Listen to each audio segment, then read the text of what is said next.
दोस्तों, आज की कहानी दुल्हन बनी जानवर का भाग 2 है। इसके पहले के भाग में आप लोगों ने देखा था कि चंदा और दीपक की बेटी हुई थी, जिसका नाम मायरा था। लेकिन एक रात मायरा की हथेली में अचानक से अजीब काला निशान बनने लगा और यह भी लिखा था कि जिस दिन यह निशान पूरी हथेली पर फैल जाएगा, उस दिन मायरा इंसान नहीं रहेगी। मायरा का चेहरा बदला हुआ था।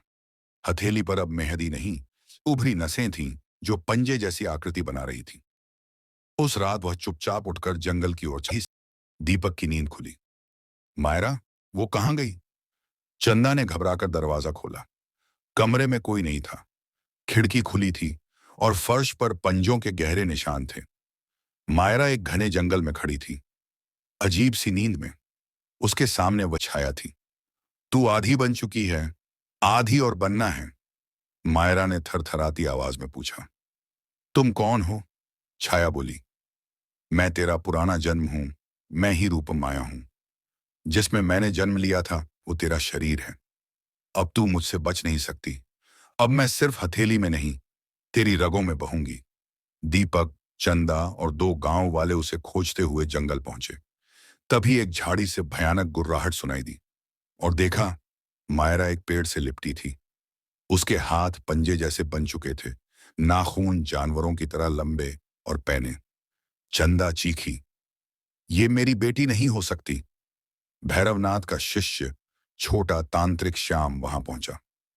उसने तुरंत हल्दी और भस्म से एक घेरा बनाया और मायरा को उसमें बंद किया। ये अब इंसान नहीं रही। इसे रूपमाया के प्रभाव से मुक्त करने के लिए हमें मेहंदी की राख की जरूरत है, जो 20 साल पहले की कटोरी में बंद की गई थी। दीपक, वो कटोरी तो हमने बहा दी थी। श्याम बोला। नदी में कुछ नहीं बहता। जो बहाया गया था वो वापस आ चुका है। मायरा अब होश में थी, लेकिन उसकी आंखों में अजीब चमक थी। उसने दीवार पर नाखून से खरोंच कर लिखा, मैं अब आधी जानवर बन चुकी हूं और हर 14वीं रात को पूरी बन जाऊंगी। अगर तुम मुझसे प्यार करते हो तो मुझे मार देना, वरना मैं सबको मार डालूंगी। श्याम ने सबको एक कड़ी चेतावनी दी। अगली 14वीं की रात रूपमाया पूरी तरह मायरा के शरीर पर काबिज हो जाएगी और तब उसे बचाने का कोई उपाय नहीं बचेगा। हमें उस कटोरी की राख लानी ही होगी। दीपक, चंदा और तांत्रिक शिष्य श्याम नदी के किनारे पहुंचे, वही जगह जहां 20 साल पहले मेहंदी की कटोरी बहाई गई थी। श्याम ने मंत्र पढ़ते हुए ताबीज फेंका। नदी का पानी थरथराने लगा। अचानक लहरों के बीच से एक लोहे की संदूक ऊपर आने लगी। चंदा कांपते हुए बोली, ये वही संदूक है, लेकिन हमने तो सिर्फ एक कटोरी बहाई थी। श्याम ने सावधानी से संदूक खोला, लेकिन कटोरी नहीं थी। एक कटा हुआ सिर रखा था और उसकी आंखें अब भी खुली थीं। सिर की आंखों से खून के आंसू बहने लगे और उसने फुसफुसाया, तुमने मुझे जलाया नहीं, बस छिपा दिया था। अब वो लौटेगी और इस बार मेहंदी की राख नहीं, किसी की जान चाहिए होगी। चंदा डरकर बेहोश हो गई। श्याम बोला, ये सिर उसी डोम का है जिसने रूपमाया की मेहंदी से कटोरी बनाई थी। उसने अपनी जान दे दी थी ताकि आत्मा को रोका जा सके। अब उसकी आत्मा भी अधूरी है और वो अब तुम्हारी बेटी को पूरा माध्यम बनाना चाहती है। घर लौटते ही देखा गया, मायरा की हालत अब सामान्य नहीं रही। उसके शरीर के पीछे की हड्डियां बाहर को उभर रही थीं। उसकी गर्दन के दोनों ओर जंगली बाल उगने लगे थे और उसकी पीठ से एक हल्की सी पूंछ जैसी आकृति झलक रही थी। दीपक ने मायरा को पकड़ा और रोते हुए कहा, तू मेरी बेटी है, जानवर नहीं। मायरा ने सिर्फ एक बात कही, पापा, अगर आप मुझसे प्यार करते हैं तो मुझे जला दीजिए। श्याम अब भूरी मां के पास गया, जो गांव की नई पंडिताइन थी। लेकिन वहां पहुंचते ही उसने देखा, भूरी मां इंसान नहीं थी। वो एक सफेद साड़ी में छिपी आत्मा थी, रूपमाया ही। तूने सोचा मैं सिर्फ मेहंदी में बंद रहूंगी? मैंने पुनर्जन्म ले लिया है। अब मैं खुद को मारने नहीं दूंगी। श्याम ने मंत्र फेंका, लेकिन रूपमाया भूरी मां का शरीर छोड़कर हवा में घुल गई। अब अंतिम रात आएगी और मैं मायरा के रूप में गांव को दोबारा भस्म कर दूंगी। 14वीं की रात चढ़ाई थी। गांव पर गहरा कोहरा छाया था और चीलें सिर के ऊपर चक्कर काट रही थीं। चंदा अपने कमरे में देवी की मूर्ति के सामने बैठी थी, रो रो कर प्रार्थना कर रही थी। हे मां, मेरी बेटी को इस अभिशाप से बचा लो, चाहे मेरी जान ही क्यों न ले लो। लेकिन तभी मायरा की चीख पूरे गांव में गूंजी। मायरा अब इंसान नहीं रही थी।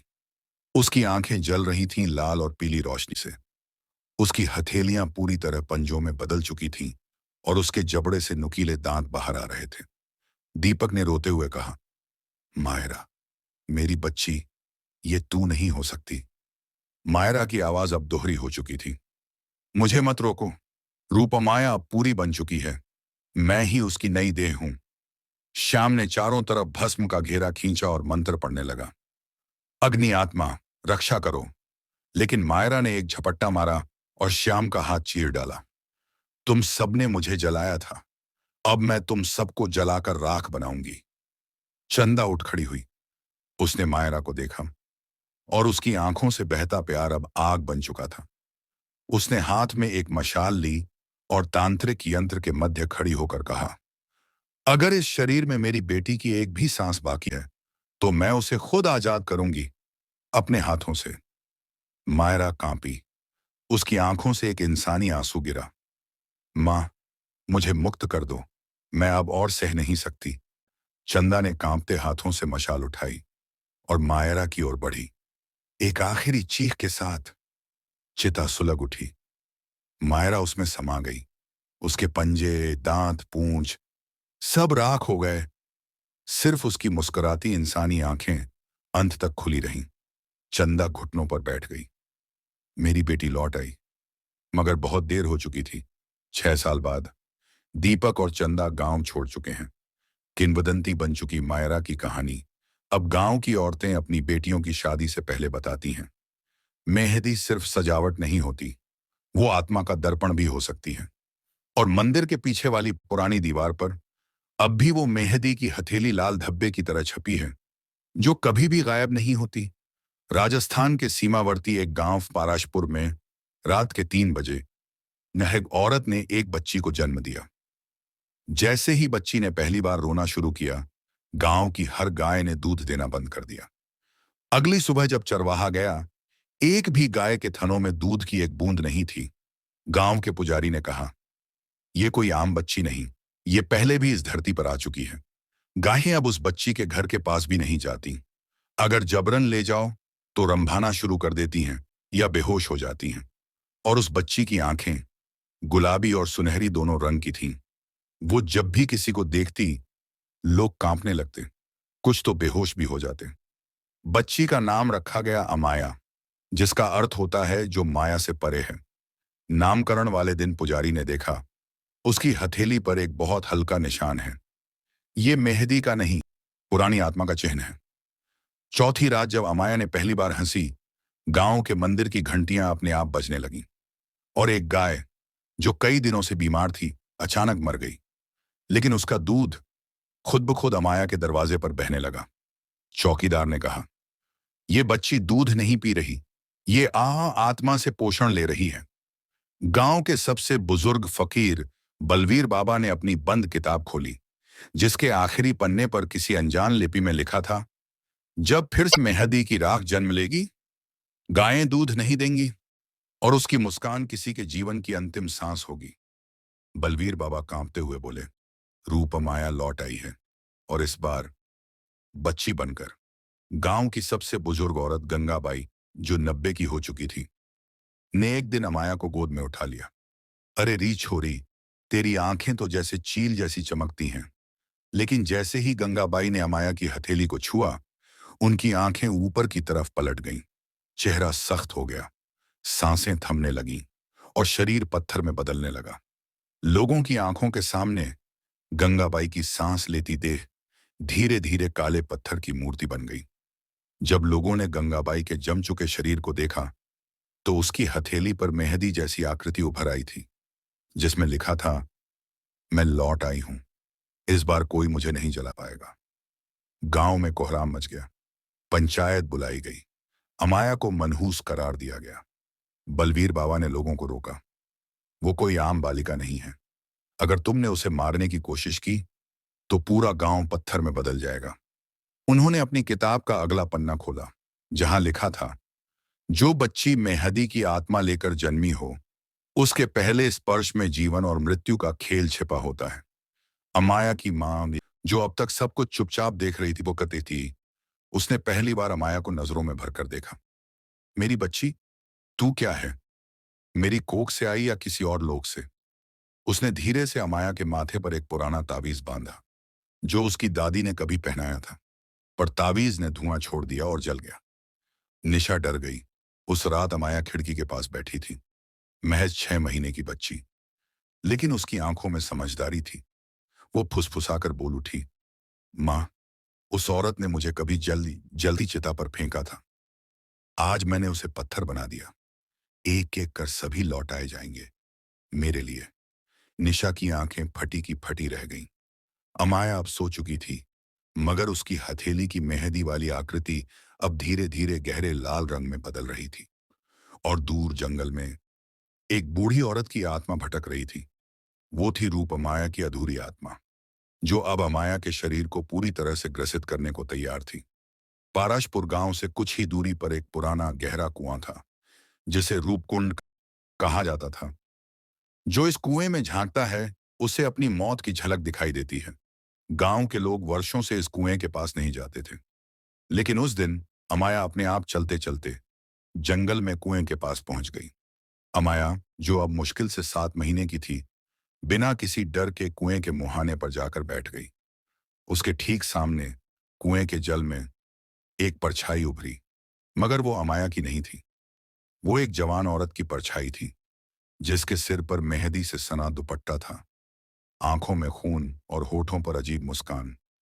कुएं की परछाई अचानक बोल उठी, मैं ही हूं वो, जिसे चिता पर जिंदा फेंका गया था। अब मैं तेरे शरीर से उठूंगी और अपना पूरा बदला लूंगी। अमाया की आंखों का रंग एक पल में बदल गया, नीला और लाल साथ साथ। उसने कुएं की तरफ हाथ बढ़ाया, और जैसे ही पानी को छुआ, पूरे कुएं का पानी लाल हो गया, और गांव के मंदिर में घंटियां अपने आप बजने लगीं। कुएं में एक हलचल हुई, और एक काला नाग बाहर आया। गांव के पुजारी ने बताया, ये नाग रूपमाया की आत्मा का रक्षक है। अब जब वो जाग चुकी है, ये नाग भी जाग गया है। कहते हैं, रूपमाया को कभी जहर देकर मारा गया था, और उसकी आत्मा नाग के जहर से बंधी हुई है। अब वो नाग अमाया की रक्षा करने लगा, या कहें रूपमाया की आत्मा की सेवा में लग गया। अमाया की मां निशा उसे खोजते हुए जंगल पहुंची। उसे कुएं के पास अमाया बेसुध मिली। जैसे ही निशा ने उसे उठाया, उसके गले पर हल्का सा जहरीला निशान बन गया, जैसे नाग का कोई चिन्ह। रात को जब निशा उसने सपना देखा।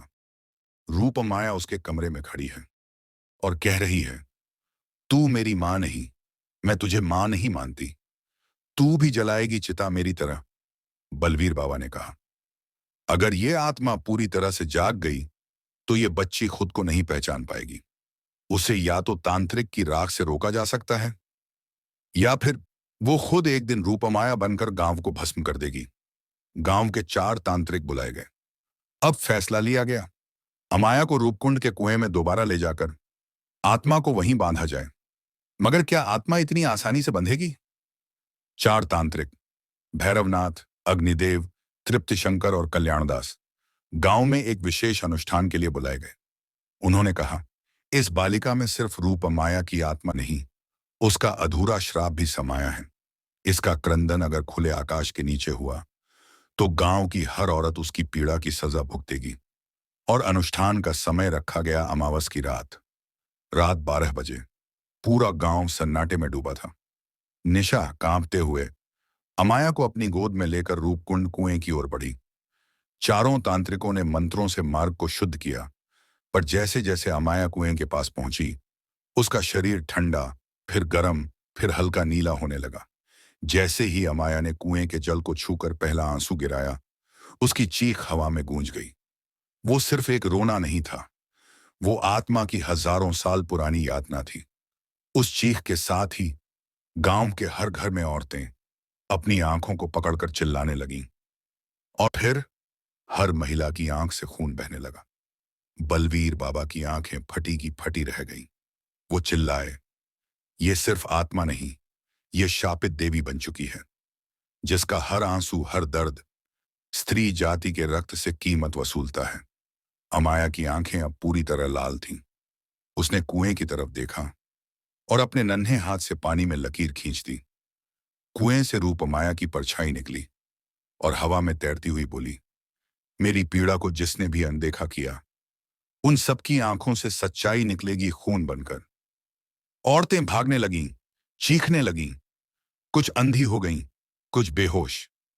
एक स्त्री रमली चिल्लाई, मैंने रूपमाया को चिता में जलाने में मदद की थी, मुझे माफ कर दो। पर जैसे ही उसने अमाया को छूने की कोशिश की, वो जल गई, सिर्फ एक स्पर्श से। अब तांत्रिकों ने फैसला किया, रूपमाया अब शांति से नहीं जाएगी। इस आत्मा को उसकी अंतिम पहचान देनी होगी, जो अधूरी शादी, अधूरा श्रृंगार और अधूरी मौत के बीच फंसी है। तांत्रिकों ने ऐलान किया, हम उसे दुल्हन बनाएंगे और फिर चिता पर बैठाएंगे, पर इस बार वो खुद चुनेगी आग को। गांव अब रक्तचकित, डरा हुआ और स्तब्ध था। रूपमाया की आत्मा अब पूरी तरह जाग चुकी थी। उसकी उपस्थिति अब सिर्फ अमाया तक सीमित नहीं रही, वो हर नारी की आंखों और हर मनुष्य की आत्मा में झांक रही थी। चारों तांत्रिकों ने अब आखिरी उपाय बताया। जब किसी कन्या की मौत बिना पूर्ण विवाह संस्कार के होती है, तो उसकी आत्मा अधूरी रह जाती है, और अगर उसे दुल्हन बनाकर विदा ना किया जाए, तो वह अधूरापन खुद को पूरे संसार पर थोप देती है। इसलिए अब रूपमाया को दुल्हन बनाकर उसकी चिता पर बैठाना जरूरी था। गांव की सबसे बूढ़ी स्त्री बाईजी, जिसे सब मृत वधू रीतियों की जानकार मानते थे, उसे बुलाया गया। बाईजी ने अमाया को देखा और एक क्षण के लिए उसकी आंखें नम हो गईं। ये बच्ची नहीं, ये तो मेरी बेटी जैसी है, पर अब इसे दुल्हन बनाकर विदा करना ही होगा। रात में पूरा गांव चुपचाप एक निर्जन मैदान में चिता सजाने लगा। उसके चारों ओर 7 दीप रखे गए। हर दीप आत्मा के एक अधूरे रिश्ते का प्रतीक था। अब अमाया को शुद्ध स्नान कराकर दुल्हन की लाल चुनरी पहनाई गई। उसके माथे पर सिंदूर की सीध डाली गई, पर जैसे ही उसकी मांग में सिंदूर डाला गया, अचानक जोर की हवा चली। अमाया के शरीर से धुएं की तरह रूपमाया की आत्मा बाहर आई। वो अब पूरी तरह एक जवान श्रृंगारित आत्मा बन चुकी थी। उसने ठंडी आवाज में कहा, आज मुझे वो मिल रहा है जो जीते जी छीन लिया गया था। रूपमाया ने तांत्रिकों से कहा, मैं विदा हो जाऊंगी, पर उससे पहले मुझे उसके नाम की अग्नि चाहिए, जिसने मुझे धोखा दिया, जिसने मेरी हत्या करवाई। सब चौंक गए। तांत्रिकों ने मंत्रों से देखा और रहस्य खुला। रूपमाया को जलाने वाला कोई और नहीं, गांव का वर्तमान मुखिया भैरव चौधरी ही था। वही उसका प्रेमी था, जिसने समाज के डर से उसे आग में फेंकवा दिया था। रूपमाया ने कहा, अगर भैरव अपनी आंखों से मेरी चिता की आग देखेगा, तभी मेरी आत्मा मुक्त होगी, वरना मैं अगली 7 पीढ़ियों तक इसी गांव में औरतों की आंखों से खून बहाती रहूंगी। भैरव को खींच कर लाया गया। वो कांप रहा था। रूपमाया ने कहा, अब देख और खुद को उसी आग में जलता महसूस कर। और फिर रूपमाया हंसते हुए चिता पर बैठ गई। चिता जल उठी। सुबह तक चिता की राख से एक तेज रोशनी निकली, और अमाया जो बेहोश थी, अब फिर से मुस्कुराती हुई उठ बैठी। उसकी आंखों में अब न कोई लालिमा थी, न कोई आत्मा। वो अब पूरी तरह एक सामान्य बालिका थी। तांत्रिकों ने कहा, रूप माया चली गई, पर उसकी कहानी अब एक चेतावनी बन गई है। अधूरी आत्माओं को हल्के में मत लेना। अगर आप सच्चाई की तलाश में हैं, अगर आपकी रूह भी कभी कांपी है किसी अधूरी कहानी को सुनकर, तो इस रहस्य को अधूरा मत छोड़िए। अभी सब्सक्राइब कीजिए, इस वीडियो को लाइक कीजिए, नीचे कमेंट करिए, सच जीतता है या आत्मा, और अपने दोस्तों से शेयर जरूर कीजिए।